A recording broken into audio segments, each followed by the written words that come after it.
You're listening to Sweep the League.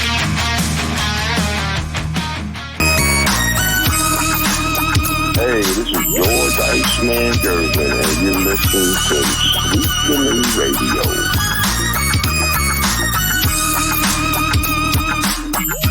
All right, welcome to the Friday night, the fun Friday edition of Sweep the League. Rudy Campos Jr. going to be joined by our other host, Derek Gervin, Hall of Famer Derek Gervin, in just a second here. Waiting to see if Coach Gio joins us. It is Friday, so we're going to get our picks in, our NCAA picks, our NFL picks. Go over a little bit of NBA as well. Man, I see people starting to jump off the Tower of Americas in San Antonio because of one game. We'll talk a little bit about that. We talked a lot last night about the San Antonio Spurs, but we'll talk some NBA tonight before we get started on our NCAA and NFL picks. Also, reminder, Tuesday night, we've got Dante Mathis, former East Central state champion with Stanley Bonowitz. They went 35-0 back in 1995. Dante Mathis, one of the better players in San Antonio basketball history. So he's going to be joining us on Tuesday night. We're going to catch up with Dante. He's a Texas State assistant basketball coach right now. It's going to be fun talking to him, reminiscing about the 95 team. Also, talk about a little bit of his professional playing career. He played overseas. So we're going, we have a little San Antonio. We'll kind of go back down memory lane for San Antonio sports, high school sports as well, some collegiate. So we're starting that off with Dante Mathis here on Tuesday night. Be sure to join us here. Also, we are at 1,000 subscribers, 1,040 plus subscribers. Appreciate everybody for subscribing. We hit that 1,000 mark. As we mentioned, when we hit the 1,000 mark, it's cold hard cash from My Pocket and Geo. So we're going to be running those contests as well as the gift cards, as well as the autographs. Everything that you guys are signing up to be a subscriber on YouTube, you're going to start getting everything that we've got here, basically. So the gifts and the giveaways are going to be tremendous left and right here. They're going to be coming at you left and right. So let's get the show started, man. Let's bring on the Hall of Famer himself. I'm going to get it right for Tim because Tim's always on my case. So he wants me to call you the Detroit San Antonio UTSA Hall of Famer, Derek Gervin. I'll get it right one time for Tim. There's no doubt about that. Well, thanks, Tim. I appreciate that, man. What good looking out. Yeah, he wants to. I got to give you all that love there. Elias, congrats on 1,000 subscribers. Couldn't have happened quicker for a group of great people. Shout out to USO, Rudy. Keep grinding, man. Appreciate you, Sid, and everybody out there. Especially shout out to the USOA, man. Those guys are great guys, and you know what? I mean, we couldn't do this without you guys to get to 1,000 subscribers, and we appreciate every single one of y'all.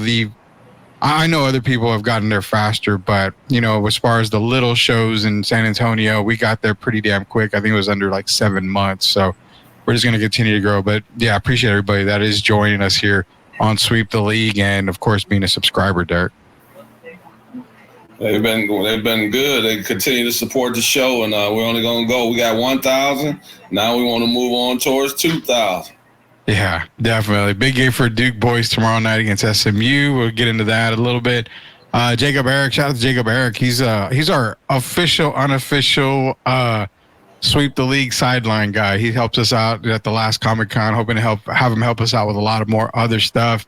Michael Aaron Jordan Hilliard's back in here, the SpongeBob Best Day Ever theme. Yeah, we had to work that in there, the SpongeBob Best Day Ever theme. For our Friday night bump. We do that every single Friday. Appreciate you joining us on, Mike.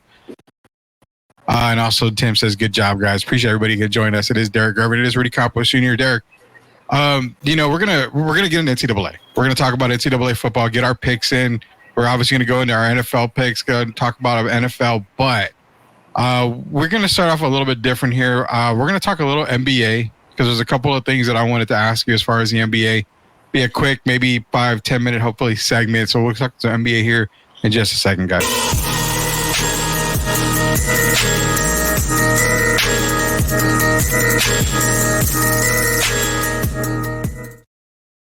So, NBA-wise, man, we saw the Knicks get obliterated basically by Boston, and they come back in tonight and they obliterate Indiana. Basically, it's like it was 123-98. Let me look it up here. 123-98 was the final score. This was the Knicks team that I was expecting to see throughout the entire season. I wasn't surprised about the Boston. I mean, when Boston makes 29 3-pointers, it's tough to beat a team when they're shooting that hot. So I kind of put the Boston game behind everything. But this Knicks team tonight, I know you had mentioned that their scoring would have to come from somewhere.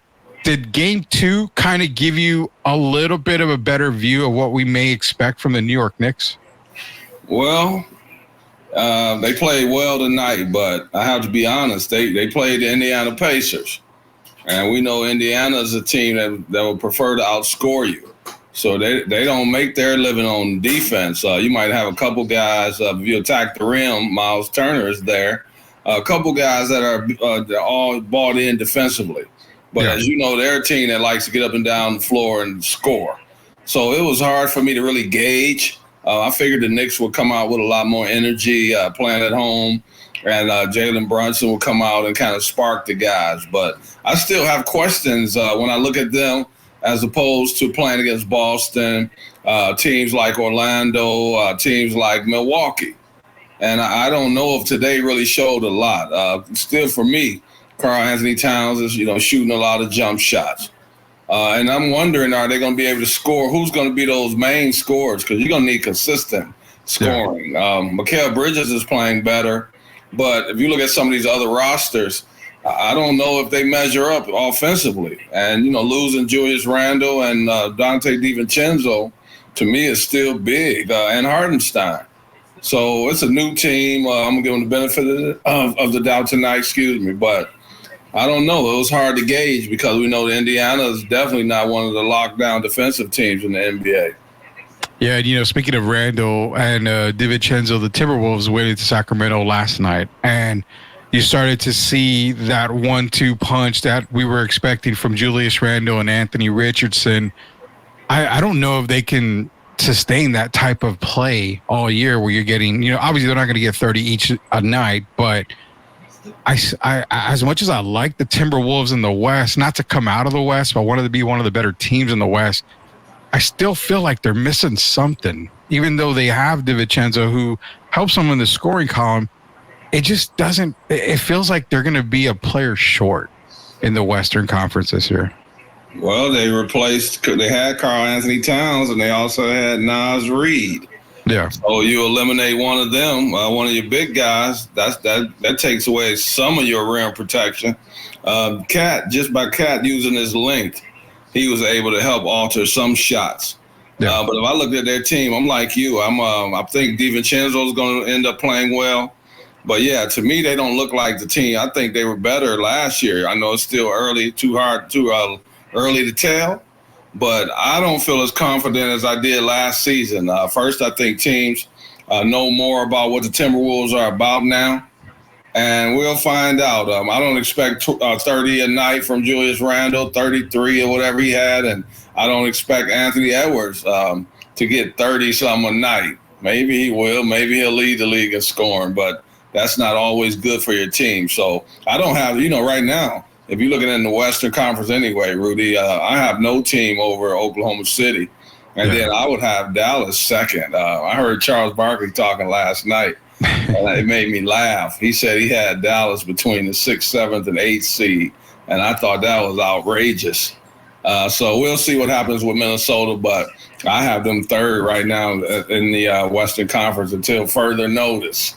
Yeah. I mean, I'm not saying they're going to be a middle of the pack team. I still think they're top 4 in the West. I just feel, watching all the highlights and kind of looking over the game film that I saw with Minnesota and Sacramento last night, it was a really good game by Minnesota, but it just felt like something was missing. And I mean, yeah, you lose Cat, you got Randall. Obviously, Cat fit better there in my opinion, but it's like I couldn't put my mind on. I couldn't wrap my mind around it. I just didn't know exactly what they were missing. So hopefully the next couple of games I can be able to look at it a little bit more, try to find out what it is. But I clearly think Oklahoma City in the West, it's Oklahoma City, 100 feet, and then the second seed is what it's going to look like.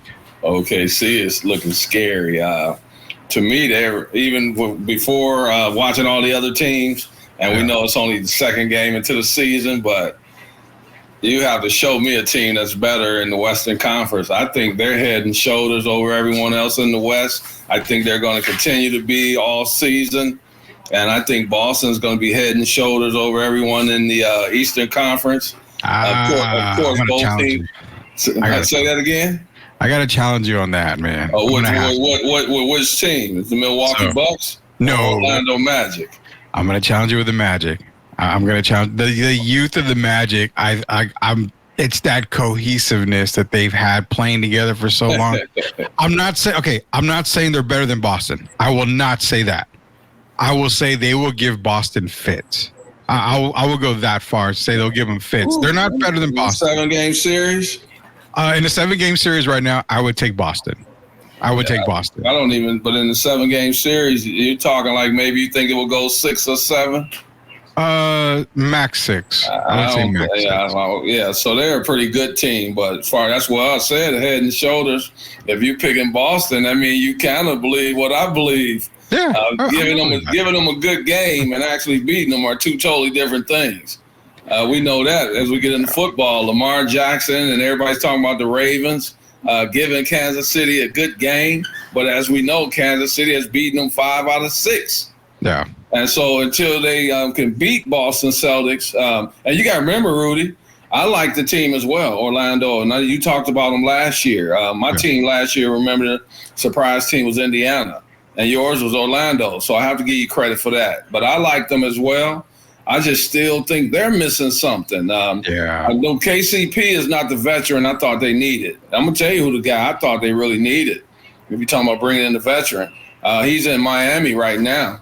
And we'll see how that goes in Miami. But I thought they needed a Jimmy Butler type guy.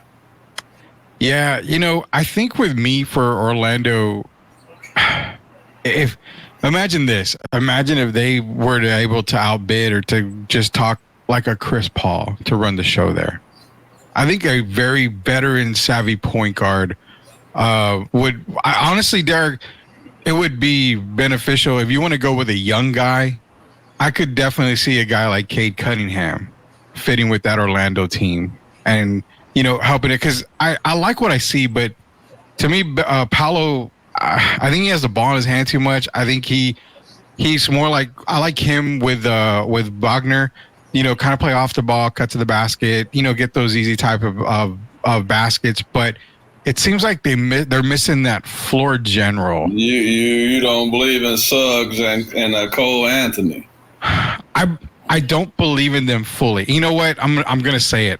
I like them better with Markelle Fultz, actually, at point guard. I really did. So I think that's kind of what they're missing is that floor general, that leader. Not saying Markelle Fultz was John Stockton or anything, but he was able to control the game for them. And it seemed like they played a lot more fluid with Markelle Fultz. And they're playing, I mean, I'm not going to lie, they're playing great basketball right now, but I think it's going to catch up to them at some point with Jalen Suggs, even with KCP. I think it's going to catch up to them here pretty soon, probably within the next couple of weeks. Fultz, is Fultz even in the league right now? I don't think he is, actually.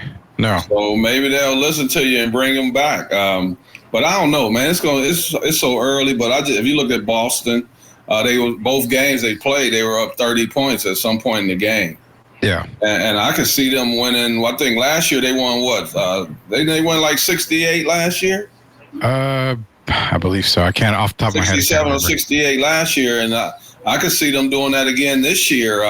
But I also could see Oklahoma City doing the same. So we'll see what happens. But right now, the 3 best teams in the league, to me, are the OKC, Boston, and the Dallas Mavericks. Yeah, Dallas looks crazy good. I'm kind of moving them up to where you've got them around that 2nd seed in the Western Conference. I kind of see that now. I was kind of worried how Luka got off to a very slow start against the San Antonio Spurs, but I mean, it's game 1. I'm not going to put much into that for that kind of start. But also, Leah, shout out to Rudy for help with the fantasy squad. SGA kicked butt. I told you, if you have Gilgeous Alexander on your team, you don't trade him. It's hard to trade him. He's going to be a bucket getter for you. MVP. Yeah, basically, he's a MVP. Tim saying Oklahoma City will be the one to come out of the West. Me and Derek feel that the exact same way, Tim. The Nuggets don't have a bench. That's what we talked about last night. That's the biggest thing with Denver. There's no bench for Denver. I have to. You know me, Rudy. I love my Nuggets, but last season I told you when they acquired Reggie Jackson, I said, well, there goes the championship. And this year they acquired Russell Westbrook. And I still think Russ is a very serviceable player, but I got to be honest, I just don't think you can win with Russ. And if you see how they look totally out of sync. You even saw Jokic. That's uncharacteristic. Jokic arguing with the referees instead of getting back. He's argued before, but he usually gets back on defense. And if you remember one play, clearly, he's arguing with the refs. Chet Holmgren sprints down the middle of the floor, half sprint, I'll say. They throw it to him on the way to the basket, and he posterizes someone. Yeah. So I don't know, man. Jamal Murray is still not looking the same to me. He doesn't look like the Murray from 2 years ago, from their championship season. And I know he's been banged up in and out the lineup with little knick-knack injuries. But they don't look like the same team. Michael Porter doesn't look like he's in rhythm to me. We know he went through a lot of heartache last year as well with his two brothers. And I hope that, things are working out better for him this year. But They're missing something. They got Christian Brown as a starter, and it just looks like they're not as strong as they were last year or the year before. No, man, and that's what I'm trying to say is that Nuggets bench is not good. And that Strother, Watson, those guys are still in my mind unproven. Yeah, and that's going to be the part right there that I'm kind of like, I honestly I probably could see Denver 4th seed, maybe? I don't see them that high. More like 6th or 7th. You have them that low? Okay. I think Phoenix is going to be better. I think the Lakers are going to be better. The Warriors are going to be better. And Sacramento, they lost at the end against Minnesota, but with DeMar DeRozan, he had 26 points. I think they're going to be better. I think all those teams kind of moved Denver down. I'm really looking at Denver as a 7th or 8th seed, Rudy. Okay. I'm gonna trust you on that part because I got them as high as 4 or 5 in the West. That's for me just that high. I think they could probably turn it around, but without a bench. I mean, and then you've got the Jamal Murray, injury issues. He tends to get hurt throughout the year, and that's the same thing I said last night about Boston. I love Boston in the East, but it's Porzingis and Horford. Can they stay healthy? Even though they have the guys that you mentioned, Kornet, they've got backup players, but I don't know. It always seems to be about health with Boston. So if they stay healthy, you're talking about the number 1 seed. All you really need to feel confident about them, though, is Jaylen Brown to stay healthy, Jason Tatum, Derek White, and Drew Holiday. Yeah, the rest you can fill in. When you got those 4, that's the core team players right there. And as long as they got those 4 who have been pretty durable, that's going to make them hard out for a team to beat 4 times. I don't care what team it is, including the OKC, if they were to meet in the finals. Talking about experience. And then they got how you have experience, you continue to get experience, and then you get that ring behind you. We saw it with the Bulls, with Michael Jordan. They were right there, teetering right there on the edge. Couldn't get by Boston and the Celtics and those teams. And then once they got that championship, you just saw them soar. And so Boston is capable of doing that. I think Joe Mazzulla is underrated as a coach. You've seen some of the rankings they've had. You talk about Kerr and they talk about Pop and all these other guys, Spoelstra, but they don't talk about Joe Mazzulla. And that's puzzling to me because if I were correct, his team won the championship. Yeah, I mean, there's no reason why he shouldn't be, number 1, honestly. Nick Nurse. There's no reason why he shouldn't be number 1. If you just came off a title, it came off a dominating season, you would think you'd be number 1. You didn't lose any players. I don't know. The NBA rankings are so crazy, man. Sometimes it's kind of hard to even go by that. Yeah, talking to Derek Gervin, Rudy Campos Jr., Sweep the League. Hey, we're going to take a commercial break in just a second. We're going to get to NCAA talk here in just a little bit. Also, we're going to talk about our NFL picks. But, Derek, I'm bringing this up here. shout out to Not in My House podcast. They talked to you. You had an interview. You were on the show with them at Not in My House podcast, talking about you were sharing some stories like you kind of do with us here about George, about Bird, and especially I was shocked about one of my favorite all-time players, Drazen Petrovic. Man, how did that interview go for you? It was fantastic, man. The hour went by quickly. I got to kind of rehash my days growing up, my younger AAU days, and just giving them some history of some stories I haven't shared. Watching Drazen after practice, a lot of different stories. Playing against Bird, I didn't even talk about Bird. Telling us about those. That's on the both of you when he's shooting on me and my teammate, but. We talked about my UTSA days playing against George one-on-one, how all the guys would stop playing and start watching George and myself.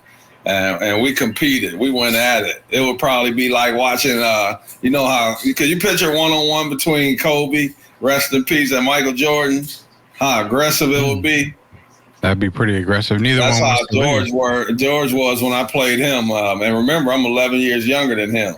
Yeah. So I'm one of those guys don't like being the younger brother, as they say, because sometimes the younger brother is the one that might be some people might say timid. Yeah. And I'm just the opposite from that. So I wanted to show people, if I got people watching, I want to give my brother all he can handle, and I want to whoop his butt. So those were some real battles. I was crazy. I was kind of like going through the list that, they mentioned on Not My House podcast. You can catch it. Just follow the link on the Twitter. You can also go to buzzsprout.com, catch it there. Not My House podcast. But, he brought up Kiki Vandeweghe. Where's the Kiki Vandeweghe story, Derek? You didn't tell me you had one put away in the drawer somewhere. Well, I had to guard him, I'll say like 4 or 5 plays in a row when we played the Knicks. And, then it was more ISO ball than it is today. So they went to him a couple of times on the wing, and I'm guarding him. Remember, I'm still getting my feet wet in the pros. And I guess as I was getting them wet, he was driving by me. So my feet must have been not only wet, they must have been stuck in the cement as well. Because you don't know, Rudy. You can hear about these guys. But until you actually on the floor with them, it's easy to say, watching on television, I could guard him if we were to match up. But when you actually in real time, it's not always what you expect it to be. Mm-hmm. And so that was probably my first real welcome to the NBA, man. Kiki took me about 4 or 5 times. I don't think he scored all 5, but I'll say he scored 4. and, I might have fouled him the 5th time. So, I mean, he's got the first. All people have to do is look it up, Rudy. He has one of the quickest first steps of anyone that's ever played the game. And pro, ABA, NBA, college, he's got one of the quickest first steps. And he's 6'9", and he was about 240 pounds. So his size, you would think he's not as fast. But, man, he was lightning quick. And so, Kiki kind of broke me in and knew what helped me realize how much I needed to work to participate with these guys, be on the same level with these guys in the NBA. It's crazy, man. I saw Kiki Vandeweghe. I'm like, I don't think I've ever asked or talked to Derek about Kiki Vandeweghe. You and I bring up so many damn players. I was like, man, I don't think we've ever brought up Kiki Remember Vandeweghe. This, though, Rudy. He averaged 29 a game in the NBA.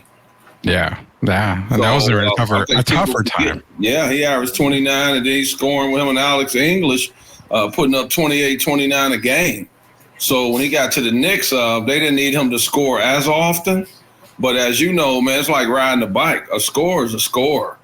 And when they gave him the ball and they gave him an opportunity, and then he's 30 pounds heavier than me, he kind of he took me to the woodshed a few plays. I'm not ashamed to admit it. That's the only way you get better. It always kind of amazed me. I mean, I'm trying to go back on some of these teams here, but how did Vandeweghe and English, how did they never win a title from back then? I mean, that's a duo that I'm trying to remember. Did they have Was Fat Lever on that team with them? Yeah, and they were just, but they didn't. But you remember they had a center that wasn't the biggest. They had Wayne Cooper. Wayne was about a 6'9" center, maybe 6'10". So you got to remember this. You can have a really good team, Rudy, but you know only one team is going to, at the end of the day. And sometimes you come up a little shorthanded, and they were a scoring team, but they weren't known for defense. Wayne Cooper played pretty good defense, and you know Fast Levers defended. Yeah. But they had other guys. I think Elston Turner might have been on that team, but they were undersized. And even, so they didn't have a lot of big guys that really could defend and rim protectors, I would say. So they were trying. You know who they remind me of today? Indiana Pacers. That's Current Indiana Pacers. Yeah. And the Spurs with Doug Moe. Yeah. They tried. They tried to outscore you. They made their living on trying to outscore you. They had Gan Issel on that team, didn't they? Yeah, but see, and they were a scoring team. But they weren't a great defensive team. It's kind of like my brother when Jordan played the Lakers. They were trying to outscore people. They had George and they had Mike Mitchell, and they were putting up points. But on the other end, you got guys like Magic and James Worthy and Kareem Abdul-Jabbar, and I can go on, Jamal Wilkes. So they had a squad. Norm Nixon. Yeah, they were better at what we were trying to do. We thought we could score, but so could they. And then they had a guy who was a finisher, as you know. What do you do when you're in a half-court game? Who do you go to if you needed a basket for the Lakers at that time? Kareem Abdul-Jabbar. I mean, you give him the sky hook, he's done. So Artis Gilmore played him well, but, even playing a superstar well, they still might go 15 for 20 on you. It doesn't mean you didn't play good defense. It just mean they played better offense. And if I'm not mistaken, I think that was the year one of my old buddies, Keith Edmondson, was a part of the Nuggets. Yeah. I think he was a part of that team. We lost to them 2 or 3 times in the Western Conference Finals. We just didn't have an answer for them. And then Magic pushing that ball, man. I mean, damn. You got Worthy, so big game, James. So we just didn't have enough weapons. Yeah. Well, when we talk to Keith, I'm going to ask him about that Nuggets team. Say, come on, man. Come on. You should be able to do something with there. That running team right there. Locked On Spurs, Jeff Garcia, good friend of the show here, asking Rudy and Derek, how big is it that Jordan Brand signed Stephon Castle? Signing with the Jordan Brand, I mean, probably the biggest basketball shoe company in the world, obviously. I think, with Jordan Brand, it's they believe in you. If they sign you, they see something in you. And I've said, Derek, Stephon Castle was my number 1 prospect in this draft. So, I mean, for me, he was going to be the best person to come out of this draft. I still feel that. I don't know if he's on a different team, he's probably playing a whole lot of minutes, probably getting a whole lot of jump shots, a whole lot of scoring opportunities. But nonetheless, I think he's a great fit for the Spurs. I like that he signed with Jordan Brand just because I feel like they believe in him. But I mean, I'm okay with him being with Jordan Brand. They're gonna have to figure out right now if they're gonna put if they're gonna go Chris Paul and Castle, because I think Castle's gonna have to score. I think Pop's gonna have to turn the young fella loose early. Yeah. I know you saw him go to the basket one time and throw it down. Oh yeah. Yeah, he didn't look like a rookie. So if you really look at their roster right now with Devin Vassell being out, I think you go to Castle and Chris Paul. Chris Paul only had 3 points. Yeah. So you got to have a guy like Castle who could score. And the question for me is, when Devin Vassell comes back, do you put Devin at the small forward, and you put Victor at the power forward? And the problem I still have, Mr. Collins, man, I don't know. So you still got a lot of questions with the Spurs, don't you think? I mean, it's a lot of questions, and I get people. It's one game, I know, but these are the concerns that we had last year, and they just still trickling down to this year. So, yes, they got to turn Castle loose, though. I don't think they can wait. They can't afford to turn him wait till next year. It's kind of like now how Pop did Tony Parker, put Parker in the heat of the fire. Yeah, I think that's what you got to do with Castle right now, and he really should be playing. If I'm be honest about it, I think he should already be playing 30 minutes as a rookie. 30 minutes as a rookie. Yeah. He's one of their best players. I'm not going to argue with that. I would probably agree with that. I mean, if they don't, Rudy, they have another 25-game winning season. If you looked at their team, they didn't have enough scoring, and then you got Victor still shooting jump shots. Yeah. So where are you going to get your consistent scoring from? Remember I told you that I think Castle's really a 2-guard. Yeah, I said that at the beginning. I've said it. The lineup should be. This is my lineup here. It should be Chris Paul.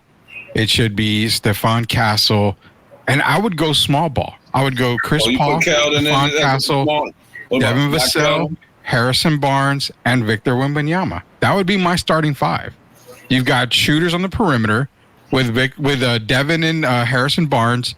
You've got Castle, who plays great off the ball. Chris Paul's a very smart point guard, and you've got Victor. Victor can run the pick and roll. You've got at least 3 guys that can get him the ball, 2 for sure, and Stephon and Chris Paul. So the pick and roll game would be beautiful if you had both of those guys in the backcourt. Is Victor going to roll though? What's that? Is Victor going to roll? Or is he? No, Victor's going to step back and shoot that's what hurts them. They need Victor more. He can do both, but he needs to be rolling to the basket more. So Chris Paul, who throws better alley-oops that you ever seen? Maybe Gary Payton. Payton won. Jason Kidd. I've seen because he had the Richard Jefferson and those guys, and I'll put Jason up there. But Chris Paul, he made his living throwing DeAndre Jordan and Blake Griffin alley-oops. Yeah. Didn't he have Tyson Chandler for a little bit? So who say that again? Didn't he have Tyson Chandler for a little bit? Yeah, but he did. Well, Tyson was younger. Yeah. So with Victor, we need to be getting some dunks, man. Now I'm tired of seeing those 3-pointers. He shot 8 3-pointers. Mm-hmm. That's too much, to be honest, for a guy 7'3". Yeah, it's 1 for 8 from 3. I know he's not going to always go 1 for 8, but still, we need him to be attacking that basket, getting the other team in foul trouble. And if we do that, then the Spurs have a better chance. If he doesn't play that way, it's going to be similar to what we saw last year. Yeah, for sure, man, for sure. We're gonna jump over to our football NCAA picks and also our NFL picks towards the end of the show here. The way it's going to work, Tuesday we've got Dante Mathis, former East Central State champion, current assistant coach for Texas State. We've got a little series that we're going to start here. We're talking to former high school athletes that, made it big. Dante made it to Southwest Texas at the time, played overseas. I mean, he brought a state championship to East Central. So we're going to go kind of back in the San Antonio history books, talk to coaches, talk to players, that Terrell, I'm coming looking for you. He's just coming for you right there, Terrell. He's coming for you, Tony Terrell. So you gotta race. Barry Durbin. I'm just throwing some names out there that the people. Yeah, Finis Dembo's another one. I'm gonna have to go to his house because Finis doesn't return phone calls very much. So I'm gonna have to go knock on his door. We're making house visits now, so Derek's serious about that. Dr. Gervin here making the house visits to Finis Dembo's house. Yeah, we're going to start getting a few more of these high school athletes that, put San Antonio on the map and put themselves on the map as well. So our series is going to start with Dante Mathis. Also, Tuesday, it's not going to be live, but we also have a Sweep the League Spotlight series. We're going to be talking to different podcast people. That first show, we're going to be doing with Carl Darden. Now, runs the Navy Sports Central, the official podcast of Navy Athletics. We want to talk to him because Navy's got a big game this weekend. We're going to talk to him about the outcome. One of the games we're going to be covering right now is going to be Notre Dame versus Navy, but be sure to take a look at that Spotlight edition. It's going to be recorded on Tuesday, should be released Tuesday night or in the afternoon sometime. It's going to be with Carl Darden. Navy Sports Central, the official podcast of Navy Athletics. Also, be sure to check out Not in My House podcast. They interviewed Derek Gervin. Great interview. They talked NBA, UTSA basketball. They talked about Derek's career. They talked about, the players in the past. Kiki Vandeweghe brought it up. Drazen Petrovic, George Gervin. So a lot of great stuff to listen to. Appreciate everybody joining us here on Sweep the League. Take a very, very quick commercial break. On the way back, it's going to be NCAA picks. And it's going to be NFL picks. Who are we picking? Are we picking the Cowboys? Are we picking the Niners? UNLV versus Boise State. It's tonight. It's on right now. We'll get to that game here in just a minute. We'll be back here. Derek Gervin, Rudy Campos Jr., Sweep the League. We'll be back. Are you looking for a contracting company that gets the job done right the first time? Look no further than MCS General Contracting. MCS specializes in top quality concrete work, including patios, driveways, foundations, and swimming pools. The team of experts are dedicated to delivering exceptional results and unparalleled customer satisfaction. At MCS General Contracting, they're not just hardworking, they're local. Based in San Antonio, they are committed to building relationships and trust within the community. That's why MCS guarantees your satisfaction. They pride themselves on getting the job done right the first time, every time. So why wait? Contract MCS General Contracting today to schedule your project and experience the difference for yourself. MCS General Contracting. Building a better San Antonio, one project at a time. Proud sponsors of Sweep the League. Welcome to the Lean Left, Lean Right podcast, where spirited debates and open discussions reign supreme. Join hosts Rudy and Shemaya as they dive headfirst into the hottest topics in politics and beyond. They're all about seeking common ground without losing their passion for their perspectives. If you're ready for real talk and honest opinions, subscribe now and join the conversation. For the ones who doubted, now we're showing the proof. Came from the struggle, we live in the truth.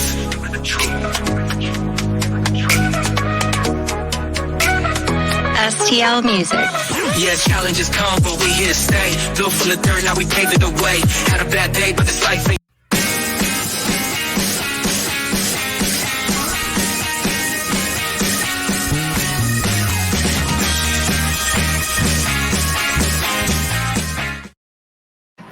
All right, welcome back to Sweep the League. Rudy Campos Jr., Derek Gervin.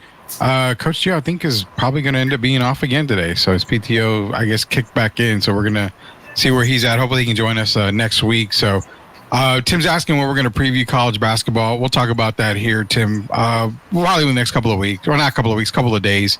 I want to talk to, Dante Mathis on Tuesday. We'll figure out a show to where we get college basketball talk. For the previous show. He wants us to talk about Duke all the time, so I can't do that. There's no way I can talk about Duke Blue Devils all the time, Derek. No way at all, man. So, nonetheless, you were talking. Oh, go ahead. I gotta give you a quick message, man. My woman's getting upset, man. She said you better start putting on your agent hat, man, and start getting me some people out here gonna get me some money.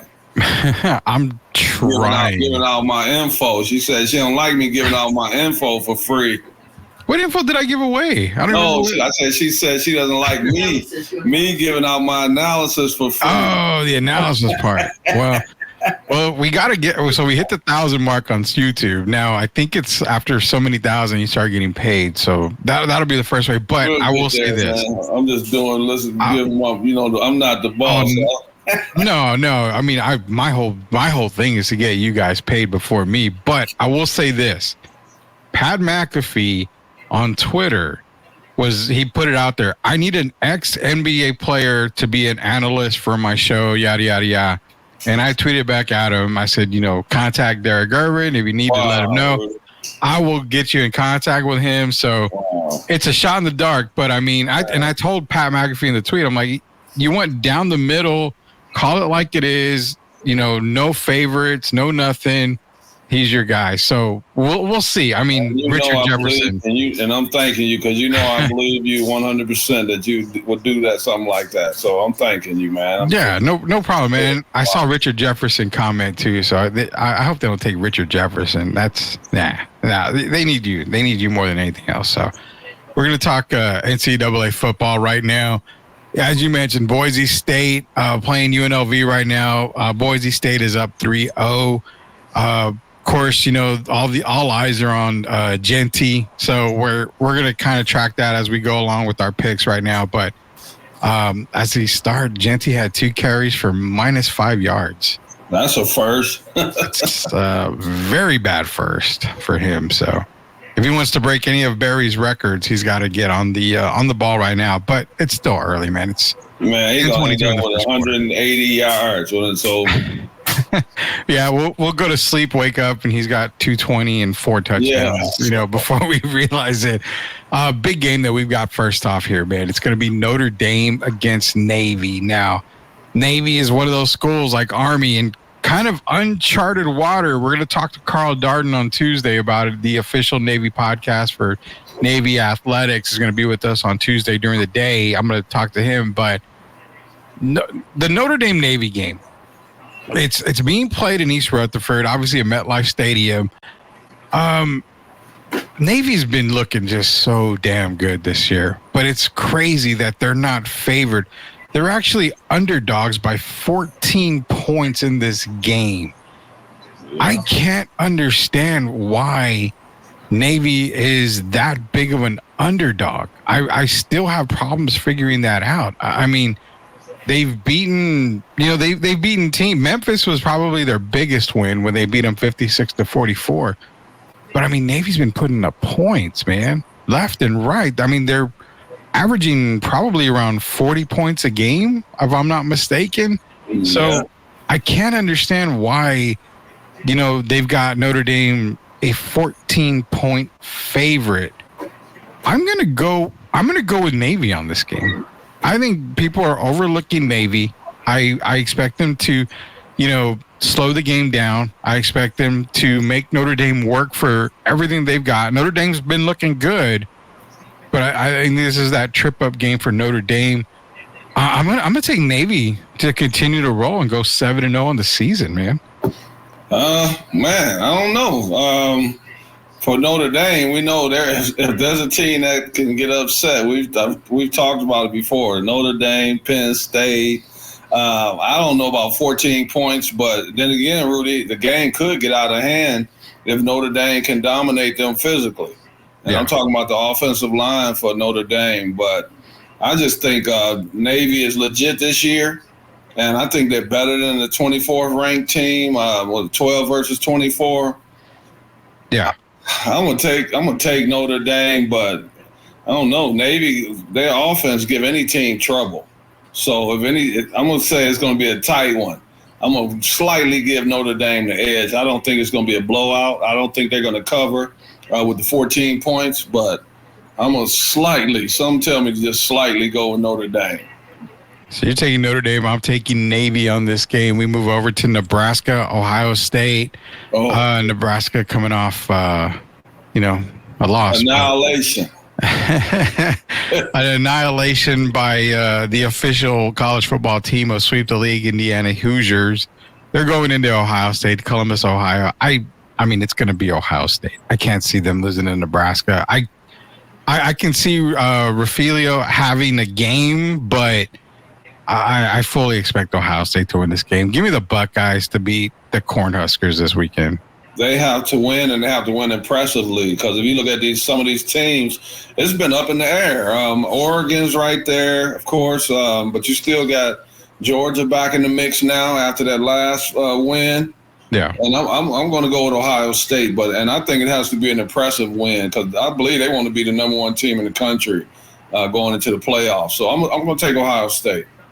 Yeah, we're both taking Ohio State. Moving on over. This is a game I like. Oklahoma against Ole Miss.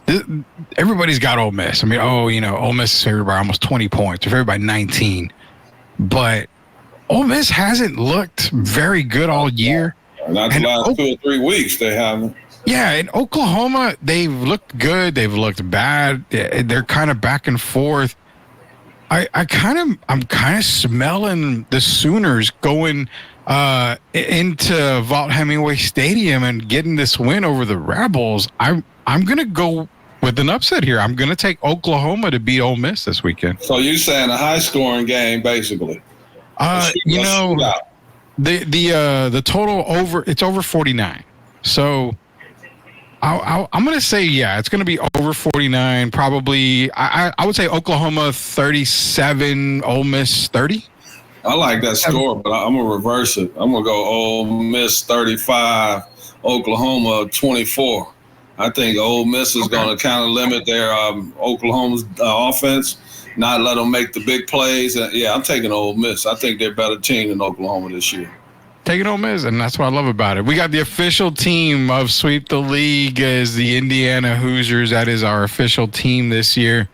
They're going to be visited by the Washington Huskies. I'm fully on board on Indiana. Gio basically got me an Indiana Hoosiers tattoo at the beginning of the season, and I think we've all have fallen in love with Indiana. That coach, Rudy. I watched their coach this morning. I'm sorry. I watched the coach this morning.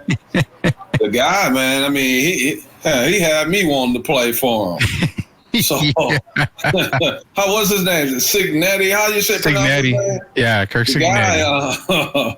I just love what he brings, man. And if you look at his overall record, everywhere he's been, he's a winner. He's got a very, very impressive win-loss record. And I just think he's one of those energetic coaches that makes players believe. And I'm going with Indiana. I told you from the beginning, Gio loved him, and I loved him too early in the season. I'm definitely taking Indiana. Yeah, so this is the problem that I've got with this game. I'm going to take Indiana. Curtis Rourke, he's going to actually miss the game. So they're going to use their backup quarterback, who's Taven Jackson, which is no slouch. Taven Jackson is no slouch. He's going to continue because when Rourke went down in that previous game against Nebraska, Taven Jackson came in and he took care of business. The offense was still going. I'm going to see it continue to go this weekend. I'm taking Indiana as well. I was hoping that Rourke, would be a little bit better, but he's going to miss this game. I'm taking Taven Jackson this week, and you're right. Kirk Cignetti, man. I mean, you just want to love the guy, Rudy. Coaching matters. A lot of people, say coaching doesn't matter. Man, it matters. That guy has his team believing that they're the best team in the country, even if they aren't. He has them believing they're the best team in the country, and that's what coaching is about. And his record speaks for itself. So I'm taking Indiana, and I'm actually taking them to win impressively. I'm taking Indiana too. Tim has Indiana by 20. I could probably see that. I could probably see a 20-point win for Indiana. But moving on over, we're going to BYU and UCF in Orlando, Florida. BYU just seems to be that team that you're looking at like, there's no way they can win this game, and they end up winning the game. They recently beat Oklahoma State 38-35. They demolished Arizona 41-19. Before that, Baylor, they only won 34-28. So I fully expect BYU to win this game. You're talking about Reslaf, quarterback who has over 1,600 yards passing, 15 touchdowns. I like BYU in this game. I think they're going to win, but it's not. It's crazy, Derek, because they're not favored. They're actually underdogs. You know why they're not favored? Because first, there's a lot of people still don't believe in them, even though they're undefeated. And UCF, to me, is the best 3 and 4 team in the country. Oh, 100%. 100%. If you look at the way they play, no game is a guarantee. You could be Alabama, you could be Georgia. Somehow they just find a way to stay in games.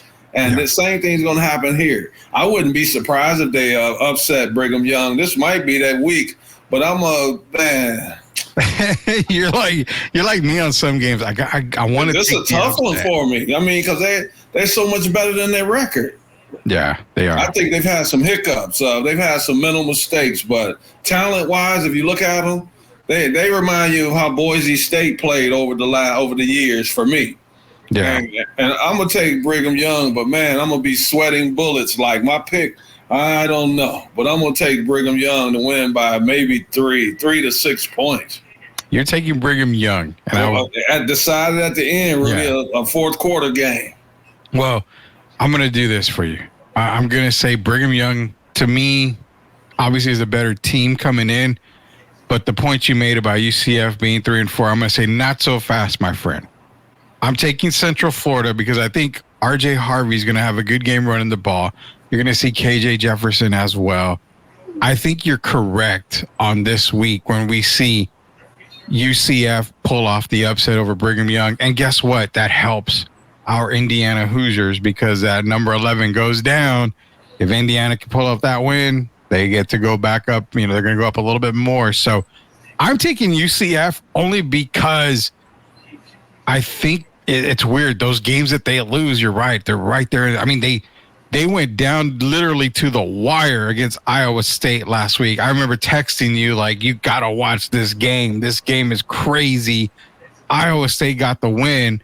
They probably shouldn't have got the win, but I'm going to take UCF this week to beat Brigham Young. They have to win, Rudy. This game will salvage their season because they still want to be bowl eligible. And if they lose this game, it's going to hurt their chances. You know how you had that team that's right there on the fence, and that one win or loss can either make or break your season, and it deflates you if you lose certain games.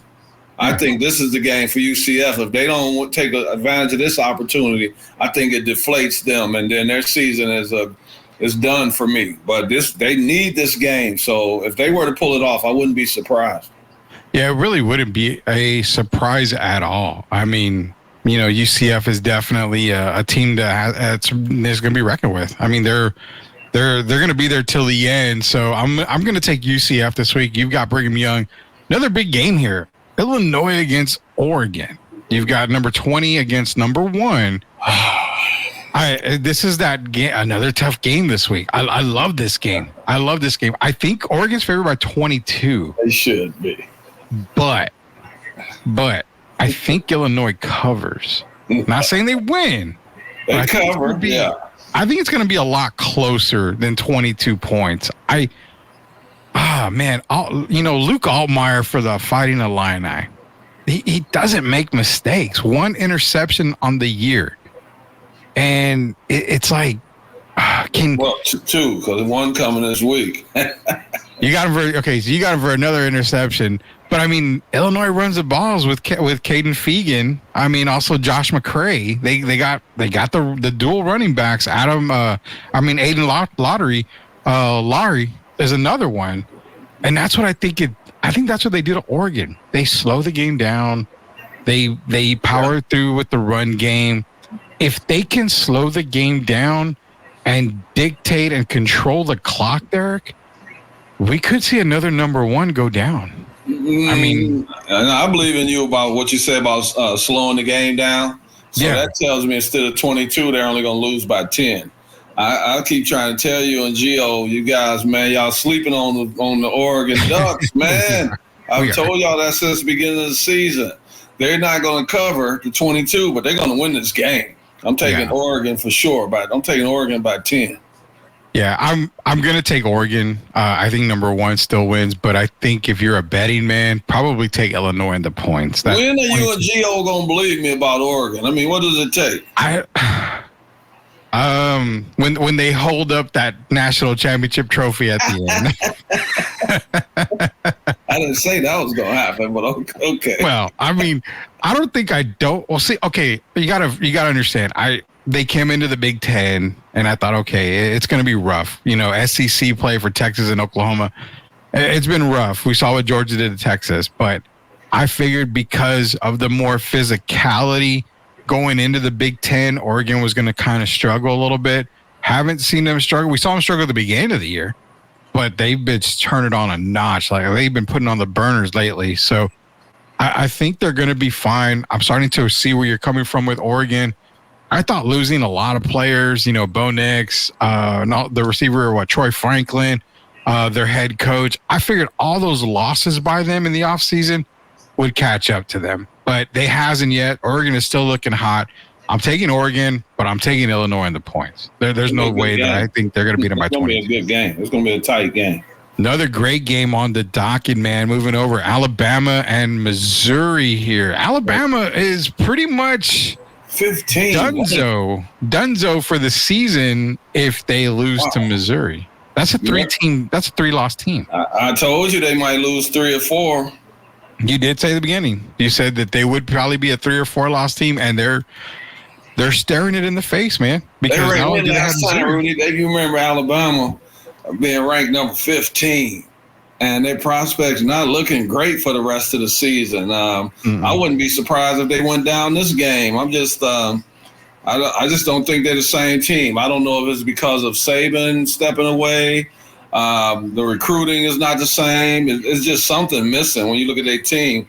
I like Milrose, but I think he's a little overrated, to be honest.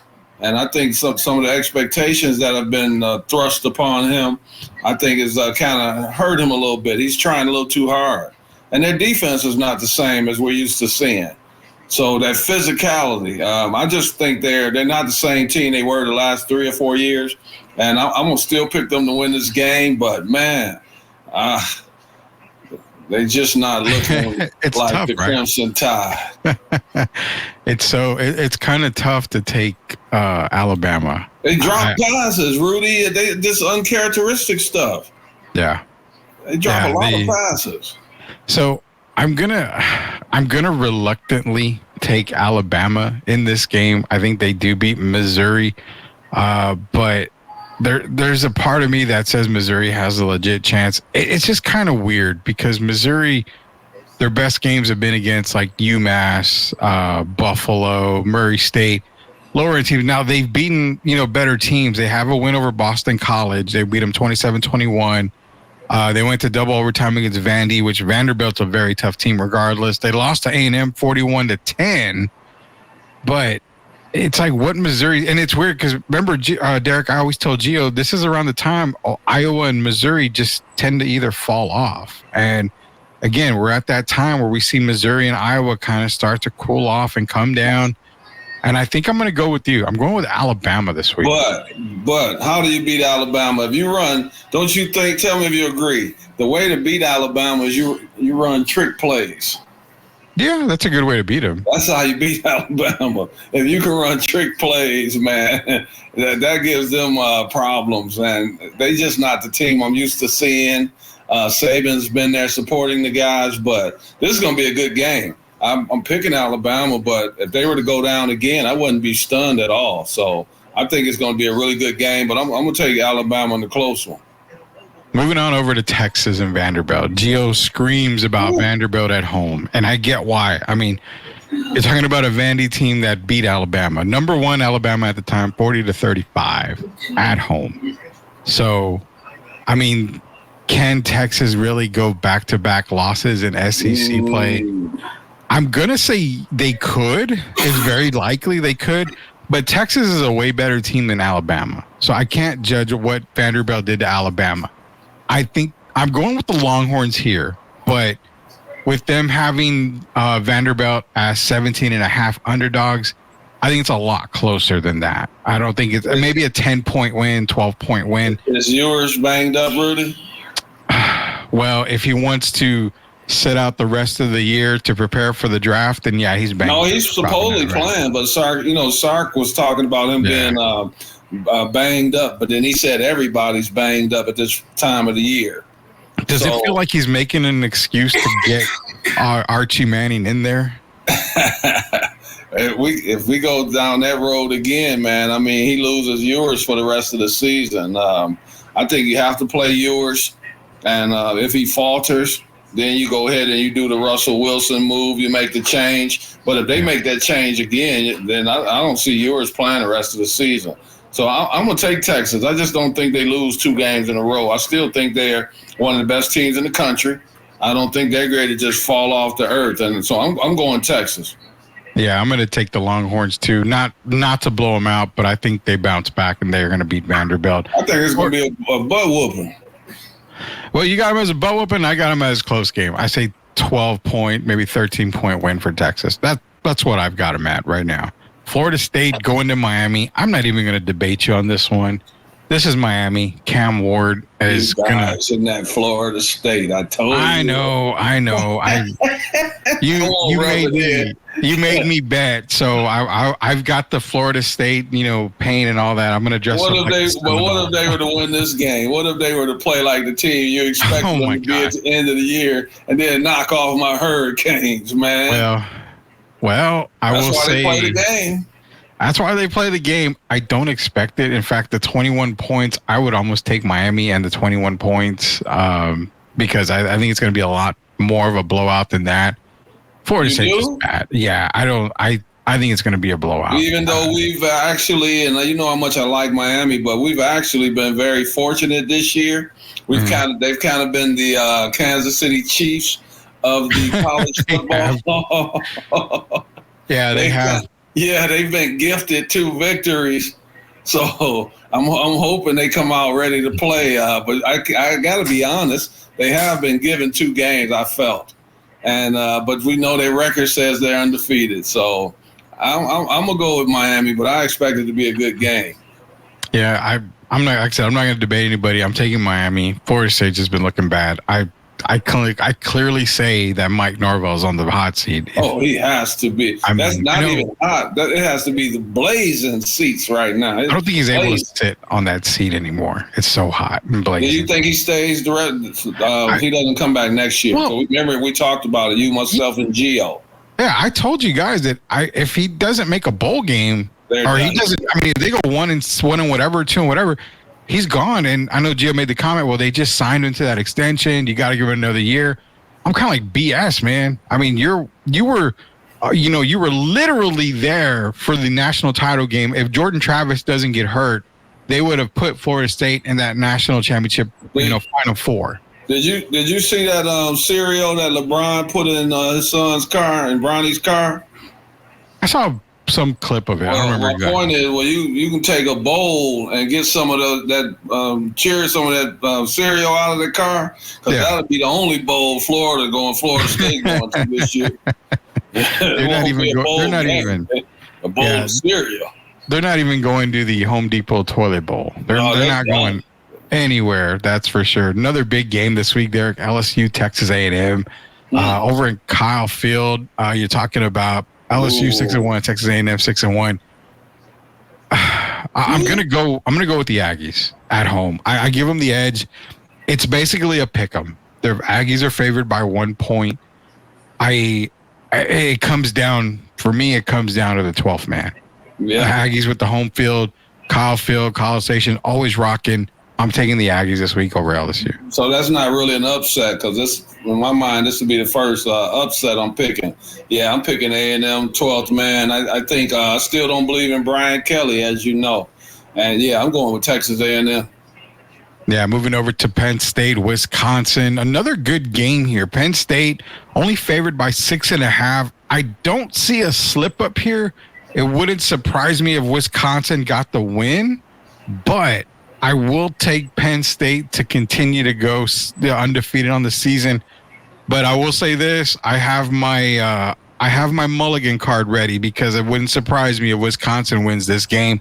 But for pick'em sakes, I'm going with Penn State. Where is that game, Rudy? It's going to be in Camp Randall, Madison, Wisconsin. So it is in Wisconsin. Man, wow. Let me see. They're going to play in Wisconsin. Penn State is known to have a slip up at some point in the season. This week is not going to be a slip up. I'm taking the Nittany Lions. Yeah, I'm taking Penn State on that as well. Kansas and Kansas State. Again, not really debating. Kansas has looked terrible all year. I'm taking Kansas State. Bill Snyder Family Stadium, Manhattan, Kansas. Give me Kansas State. There's no without question, I'm taking Kansas State. Now we go to the final game of the weekend for college football, and actually Tim's actually going to be chiming in on this one left and right. SMU going up against the 6-1 Blue Devils. Now, Tim did say thank you to Gio, because Gio said Blue Devils are going to win 4 games this year. They are 2 games ahead of that already. But Malik Murphy, he's been doing really, really good. Malik Murphy passing the ball, 1,500 yards passing, 14 touchdowns.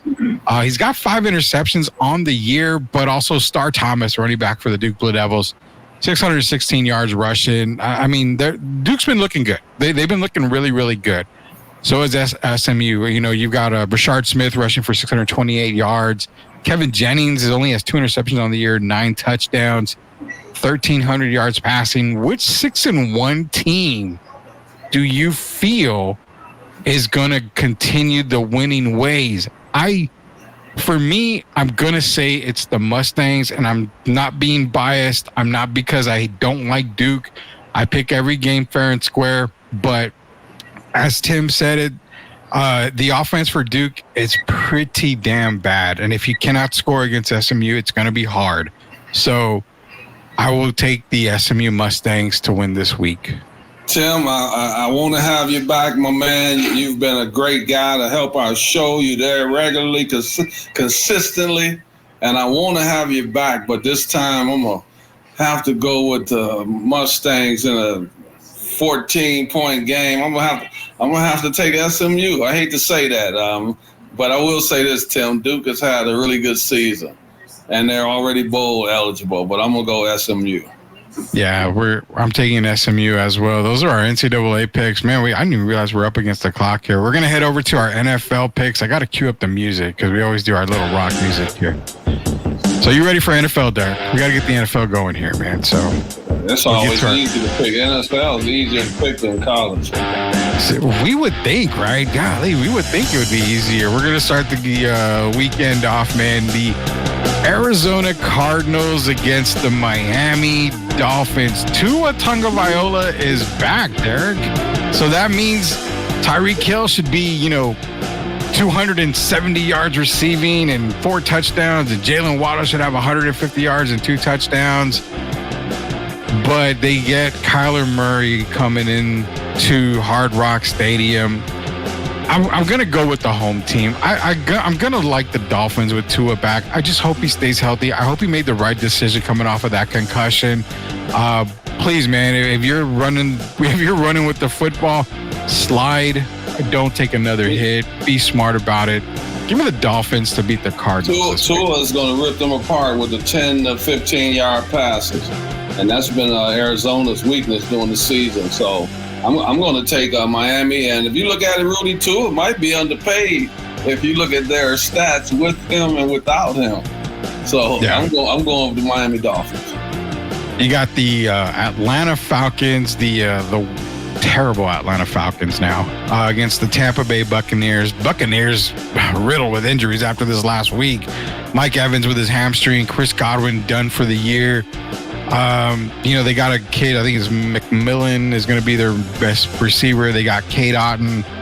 They still got a running game, but I think the Falcons they're just too healthy for the Tampa Bay Buccaneers. I'm going with the road team this week, and I'm taking the Atlanta Falcons to beat the Tampa Bay Buccaneers. As Gazzato is saying, I am not a real fan of the Falcons. Well, damn it, I am a real fan. I'm taking the Dirty Birds to beat the Tampa Bay Buccaneers. And shout out, Tampa Bay's bringing back the creamsicle uniforms, Derek. That's going to be the only win for them this week, is bringing out those creamsicle uniforms. Give me the Atlanta Falcons. I'm going to take the Falcons over Baker Mayfield. Baker Mayfield. I haven't heard you say that in a while. Yeah, I'm going to take Kirk Cousins. I think the Falcons rebound. And, Rudy, they're still not a bad team. They have a chance to salvage their season. And I think the Falcons rebound, and I'm going to take Atlanta. Well, it's not even a salvage. I mean, this is basically for first place in the conference. Yeah, but I'm saying you could be in first place, 4-3 or whatever, and sometimes people don't think very highly of you. But I think they still going to end up having a pretty productive season. But I'll take the Falcons. Yeah, let us know in the chat who you're taking for all these games as well. I mean, we got a lot of prizes to give away. So if you're going to be participating to get some of these prizes, these autographs, gift cards, we'd like to see you in the chat. So keep chatting away. Keep dropping them chats in there. You can definitely be a winner. So drop your picks here as we make them as well. Ravens and Browns, Derek. Oh, God. The sad part is that there's 10 games left in the season for the Cleveland Browns. This game should be over by halftime. You know what? I'm going to say this. Jameis Winston is he's gonna make some noise for Cleveland. First half. But yeah, it's going to be first half, and I think it's going to be fun to see Jameis back out there. But it's going to be the Ravens. You've got the MVP. Derrick Henry, not Lamar. You got Derrick Henry, who's my MVP right now in the NFL. He's going to have a field day. I know people don't like that, but I'm calling him the MVP right now. Boy.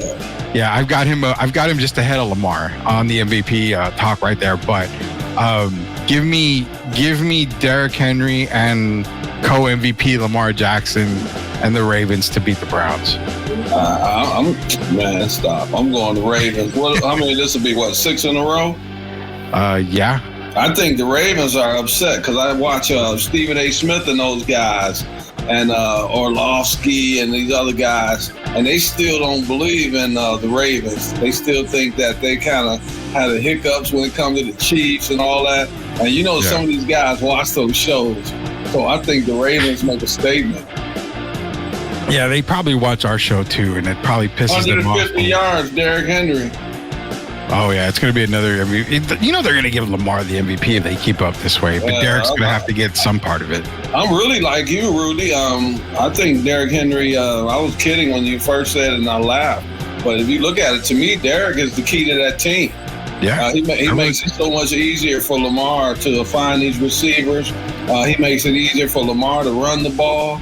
This is what Lamar's been missing, and I think Derrick Henry is the guy that gets them over the hump. I'll definitely go to Ravens. Yeah, I love me some Derrick Henry this year. Packers and Jaguars, again, you know, Jacksonville's still trying to find some sort of identity. I'm definitely taking Jordan Love and the Packers. They look like one of the better teams in the NFC. They're not world beaters by any means, but love what Jordan Love does, and I'm taking the Packers this week against the Jaguars. Yeah, I'm taking Jordan Love. I think he's upset the way he's been playing. He's not in the MVP voting. And I think he's going to have one of those monster games, 300 yards. And yeah, I'm going to go with the Packers. Moving on over to Colts and the Texans. Man, people have the Colts winning this game. And I don't understand why. I know Jonathan Taylor's coming back from injury, but the Texans, you know, they're coming off of a loss against the Green Bay Packers last week.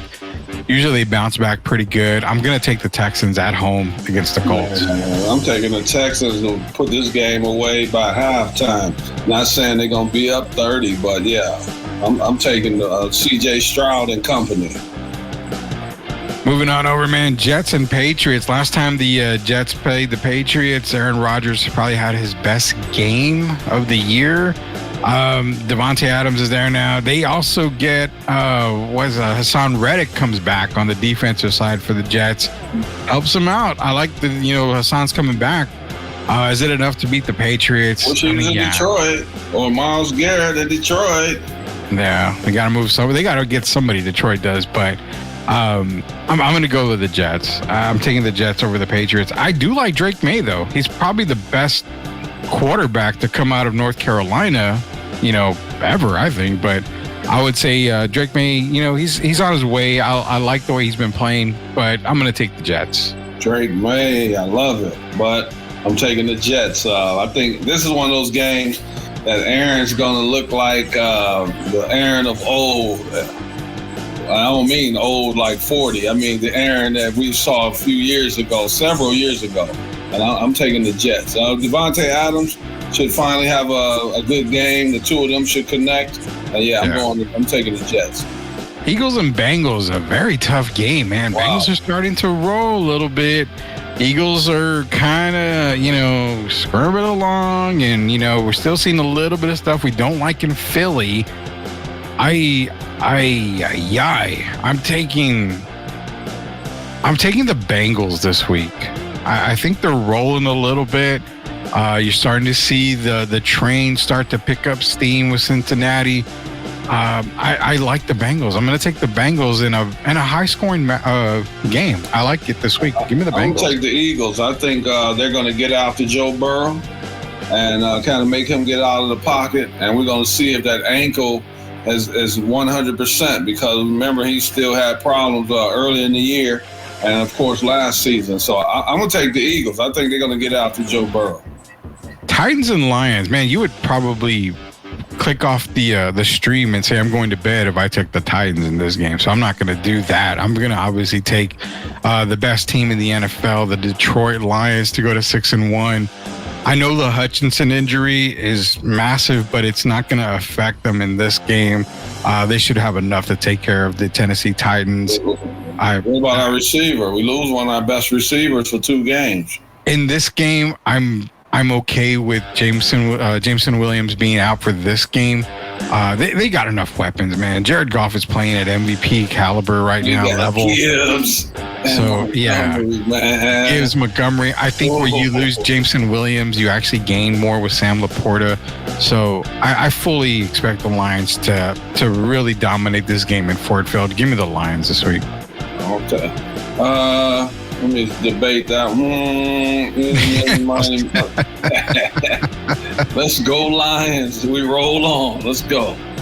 Yeah, it's definitely going to be the Lions. And also, keep in mind with Jameson Williams out for the 2 games, Tim Patrick, Khalif Raymond, those guys are going to step up.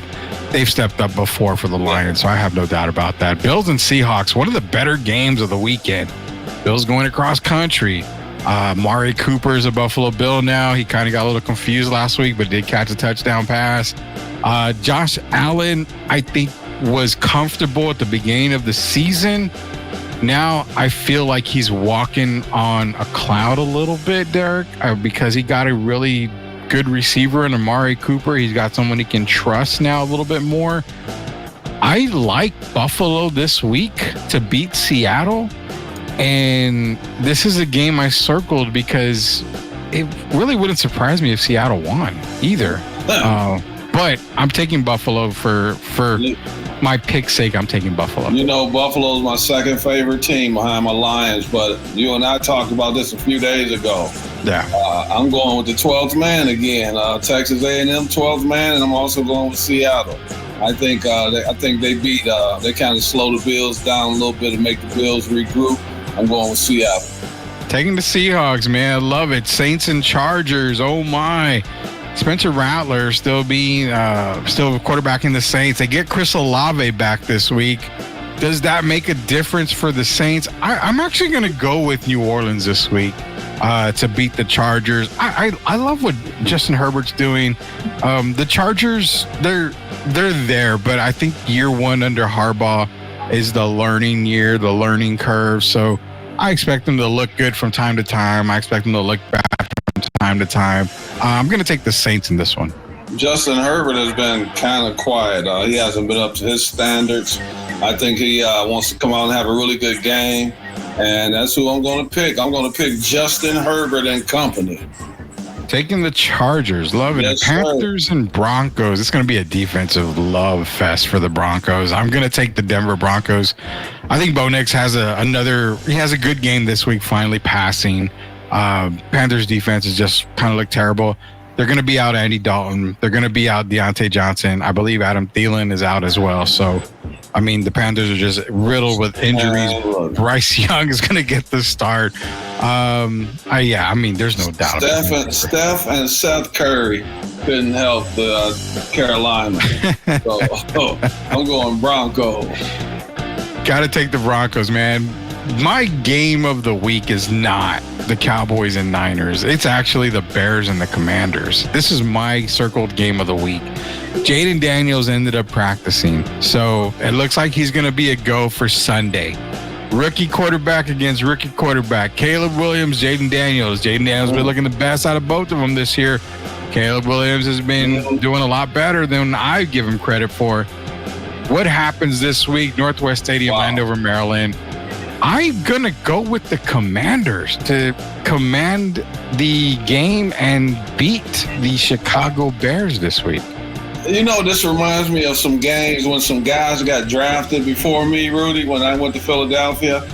And there were players that I knew I was better than. Yeah. And they got drafted before me, and then I got to see them over in Spain when I went over there. This game kind of reminds me of that. You got the Heisman Trophy winner, and you got Caleb Williams, who feels he's that guy. And the last 4 weeks, he has been that guy. I'm going with the Bears. Taking the Bears, man. I love it. Rudy, do you think Daniels? What do you think about his ribs? You saw him go down with his ribs. So, my pre-draft prospect take on Jaden Daniels was very injury prone. Very injury prone. He reminded me a lot of Anthony Richardson, who came out a year before him. Just very, very injury prone. And I know I got a lot of people that were like, oh, you're crazy. Yeah. I'm like, no, he tends to run and he's going to take hits, but his body isn't made to take those kind of hits, especially in the NFL. You're kind of seeing it with the rib injury, but is it going to affect him? I think it's going to affect him a lot. But what I also like is the coaching staff with Dan Quinn, Cliff Kingsbury. They're going to make it pretty basic for Jaden Daniels this week so he doesn't take a whole lot of hits. maybe you might see a little bit of a West Coast offense get the ball out very, very quick, short dunk and dink passes. Use the run game. Brian Robinson Jr. has been stellar this year. So I think they're going to make it kind of easier for Jaden Daniels this week. And that's kind of why I think he'll be okay as far as the rib injury goes. And I think it makes it harder for him because he's a guy that can get out and run the ball as well. And I think that limits him by making him kind of play outside of himself, get the ball, or get rid of it early. I think the game is slowing down for Caleb Williams week by week. And this is the tough part about Caleb. Not to cut you off. This is the tough part about Caleb. He's going against a Commanders team that has a genius on the defensive side of the ball and who happens to be the head coach in Dan Quinn. So if anybody can make it uncomfortable for Caleb Williams, I'm pretty sure Dan Quinn can do it. And that's where I kind of feel. Dan Quinn is going to be more like Anthony Quinn this week. Anthony Quinn is a legendary actor. I'm going with the Bears. I just think Caleb's getting better right before our eyes. Yeah, we're going to see it. Chiefs and Raiders. As much as I don't like the Chiefs, they're not going to lose to the Raiders, right? I mean, there's no possible way. There is a possible way. There's a possible way, man. I think bringing in Hopkins is going to help him. And this is a game that you try to get him acclimated to the team. So I think they bring in DeAndre Hopkins, and Patrick has a pretty good game. If you look at it, Patrick's been struggling. 6 touchdowns, 8 interceptions? Yeah. So I think he has a good game, gets back on track, and I'm going with the Chiefs to go 7-0. Yeah, and quick note before we get to the last couple of games, I made it clear the DeAndre Hopkins deal. Do not look at it as the saving grace and all this stuff. The last time we saw Prime Hopkins was in Houston, and he had great years in Arizona, but I mean, he's kind of one of those guys. He's going to catch, some touchdown passes, but if you're looking for explosive DeAndre Hopkins, it ain't going to happen. That's why they have Xavier Worthy. He's more of the explosive type of player. He's one of those guys that can kill you when you least expect it, though, because when you start focusing on Worthy, then that's where Hopkins comes in. So I think he's going to help. I don't think he's going to be the savior at all. He's not the savior, but I think he gives Patrick a little more confidence and puts a little more energy into the team this week at least. So, yeah, I'm going to go with the Chiefs. Yeah, I wonder, I'm going to throw a name out, Derek. I feel better if they were able to trade or sign, Steve Largent from back in the day. Kids don't know about Steve Largent. We got to talk about him. Who's on quarterbacks? Jim Zorn? Give Patrick Mahomes the quarterback and get Steve Largent there, man. That'd be a pretty nice 1-2 tandem right there. Cowboys and Niners and everybody's game of the week right here. What happens for the Cowboys? They depleted San Francisco team. Brandon Ayuk out, Christian McCaffrey out. Haven't been looking good at all. This is the game where Cowboy fans are like, yes, we're going to pull off that win. Dak's going to be good. This is it. We're turning the season right here. We're going to be above 500. Is it that simple? No, Derek, I haven't bought into the Cowboys yet. Look, Rudy, you know how you have your name plate on your table at work? Yeah. Well, they got part of the name on there. So if the Cowboys lose, you're going to see that Mike McCarthy turn into Mike, but the last name on it is going to be Vrabel. So if the Cowboys lose this game, Mike McCarthy is done as the coach of the Dallas Cowboys, and Mike Vrabel becomes the head coach of the Dallas Cowboys. Yeah, so are you taking the Niners or Cowboys? I'm picking the Cowboys, but if they were to lose, I'm gonna pick the Cowboys because I just think the 49ers are too banged up. But even still, I'm just saying if the Cowboys lose, that's for that reason what I'm saying. If they lose to a banged up team, that means they're not going to be a playoff team. So they might as well start rebuilding for next year. And so if the Cowboys blow this one, it's a wrap, as they say. I just got a text message from my wife that said, if you take the Niners, you're sleeping on the couch. So I guess I better taking the Niners. I guess I better get a blanket and pillow because I'm taking the 49ers to beat the Cowboys this week. So you are? Yeah, honey, I'm taking the couch. Yeah, honestly, you're being downright disrespectful. No, I'm not being disrespectful because as much as the 49ers are depleted. Rudy, I Dak can't was- trust the Derek. Can you trust the Dak was Cowboys? second in the MVP voting. But that was a year ago. I know, but I just don't see them losing to a totally banged up 49ers. If you had one or two guys out, I could see, but they've been banged up all year. Where's their injuries? They're on the offensive side of the ball. Yeah, that's what I know. So you mean to tell me that Dak can can put up points against a Niners defense that isn't depleted? I say Dak has the ball longer than Purdy is able to keep the 49ers on the field. They don't have Christian McCaffrey. You need that guy who can run the ball on the. What's the Cowboys' biggest weakness?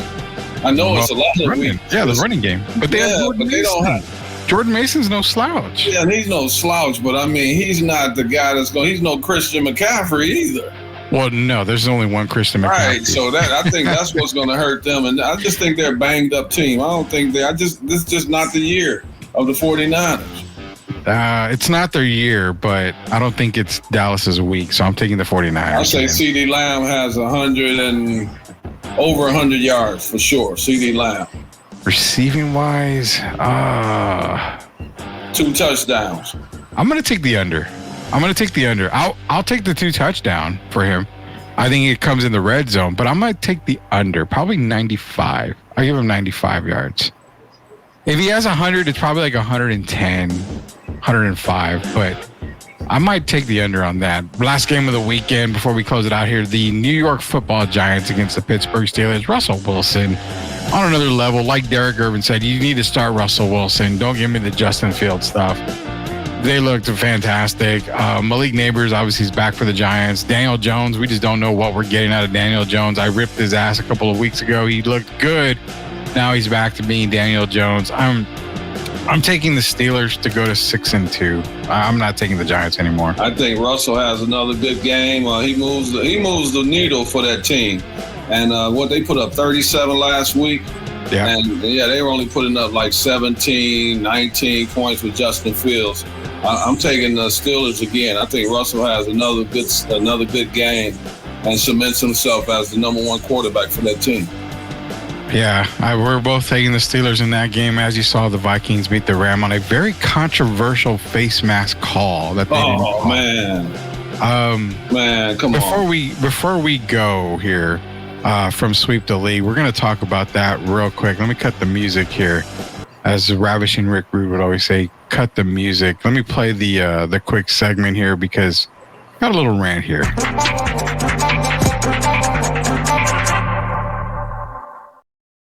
All right, the rant that we've got to close out Sweep the League here, Rudy's rant, it's also going to probably be Derek's rant, was the fact of the matter. As an NFL official, I understand we missed a call. It happens a lot more than people realize. It goes for the NBA, MLB. There is no perfect referee. But when you're clearly looking at the player and you clearly see his head turned left, that doesn't mean he's looking at the receiver who's located at the back of the end zone. No, that means that a defensive player has him by the face mask. A head doesn't turn that way. So the referee that missed the call obviously came out at the end or today and said, it was a missed call. But this all goes back to one thing, Derek. The one thing that is basically taking over outside of politics, this is taking over the sports world, and that is betting. That is online betting. You can make your bets. Does the NFL have control over some of these bets? This shit is getting ridiculous. You read what I wrote earlier, or did you on Facebook? It makes people. You don't even want that question about if are the referees, the judges. I mean, the gambling, man. I mean, come on, Rudy. You even saw the guy who grabbed the face mask, right? Now, when you do it, when you grab my face mask and you grab your head, I mean, what is? It's obvious. I mean, come on. And then they telling me the referee, the guy looking right at it, the judge in the end zone, looking right at the play. And then they say at first that they didn't have a good angle on the play. They couldn't see it. That's a bunch of BS. And I hate to see the game decided like that. Stephen A. Smith was like, well, there was no guarantee they was going to go down and score, go 95 yards. That's not the point. You make that play, you make the call, and then on top of it, what happens? They end up getting a safety. Game over. Yeah. And that was totally unfair, man. They got to do a better job of it. I'm talking about the NFL. Roger Goodell, you guys got to get on your job, man. It doesn't send a good message to the fans. No, it doesn't. And you have a lot of people starting to scream about the betting. You know, you're allowing it. It's starting to get comical. We've already seen Kansas City win some games. We've seen the most accurate kicker, not named Justin Tucker, miss a random field goal. A chippy. A chip shot for him in Brandon Aubrey. I mean, it's starting to look a little fishy if you're really thinking about it. I understand missed calls, but not when it's that obvious. Team scoring when the game is really cemented already. You still got it just raised a lot of eyebrows, man. It's like people worried about covering the point spread, the over and under, and all that kind of stuff. They got to do better, man. It's sending some ugly messages out here. Very ugly, and that's something that we need to really keep an eye on, because if you started to see go towards the NBA, which we have seen it last year with a player, you know, when it was the individual, there wasn't so much the point spreads, but it was the individual stats that they do on DraftKings and stuff Michael like that. Porter's brother got banned from the league. Exactly. So you've seen it already in the NBA. You're seeing a lot more controversial calls in the NFL that persuade. Is it persuade the right way? The word to use? Gambling as well, like it's swaying a lot of the numbers. It starts to make you think that the refs that they're betting. Some of them, the line judges and all these guys, it start making you think they're gambling. And that's what I don't want to happen, man. The NFL is a great game, the most popular game in the United States, but when you start getting people questioning week by week, there's been a lot of mistakes. And some mistakes, Rudy, you can live with, you know, early in the game. But there's some ones that affect the game, the outcome of the game. Yeah. Those plays shouldn't happen. And that play there clearly affected the outcome of the game. And there was one game, I think it was the Bengals and the Chiefs, where it was fourth down, the refs blew the whistle, and then all of a sudden it was third down. Oh, you remember that, huh? I could not, and I saw the video again today because I was curious about it. And I cannot figure out, to save the life of me, how, well, that play didn't count. When the F do you mean it didn't count? It sure as hell counted. I mean, they ran the play. And the world, everybody looking at the game, and and I'm like, how could you, they think everybody's asleep? The biggest game of the day at that time, everybody's watching Kansas City and Cincinnati. It was a nationally televised game everywhere. And you make that call. Something's got to be done, man. Rudy, I don't want people to think I'm crazy today. I've been looking around because I'm looking at this game. It's amazing. You know, the first game of the World Series? Yeah. Oh, dang. Oh, boy. Dang. Oh, Final. boy. You hear me? You see me clapping? Yeah, LA Dodgers, man. Walk-off grand slam. Dang. Dodgers. Walk-off grand slam. Walk-off grand slam. Let's go, Dodgers. Great. So that's what I've Dodgers. been looking at, people. But I'm still paying attention to what we got going on. The World Series is kicked off tonight. You saw the LA Dodgers win over the New York Yankees on a walk-off grand slam, 3-6. They're 6-3 Freddie the final Freeman? score. Yeah. Freddie Freeman with the home run, the walk-off homer to give the Dodgers a 1-0 lead over the Yankees. We'll talk more about the World Series hero coming up on Sweep the League. We're going to try to come back to you guys on Sunday, like I said. If not for a live show, maybe a recorded show for Monday. But again, Tuesday, we've got Dante Mathis coming with us here on Sweep the League. So got a lot of great stuff coming around. Appreciate everybody joining us and everybody hitting that 1,000 mark, sir. man. Thank you. Amazing. Now we got to get to 2,000 and 3,000, 4,000. We'll get there. We're off to a really good start right now. So appreciate everybody that's joining us now. And good luck on everybody in the football weekend, man. We got our picks, so we'll hopefully display our picks for you guys and we're going to go from there, man. Derek, I hope you have a really good weekend. I'm actually going to be out in the town for a little bit in New Braunfels and Seguin, I think, and all that. So if anybody sees you going to New Braunfels, you going to La Cocina? I'm going to try this weekend. Well, if you do, let me know, man, so I can finally make that trip and say hello. At least familiarize, put my name with a face. Oh, yeah. Yeah, I'm going to shoot Louis a text here tomorrow, see what time he's going to be out there. So we'll definitely try to hit it up. But yeah, if you see us out there, be sure to say hi. Be sure to say what's up. We don't bite. We talk to everybody. We have to have a lot of fun. But yeah, most importantly, appreciate everybody joining us here on Sweep the League. So until we sweep the league again, for Hall of Famer Derek Gervin, Rudy Campos Jr., we'll see you later, knuckleheads. Everybody have a good night. Safe weekend.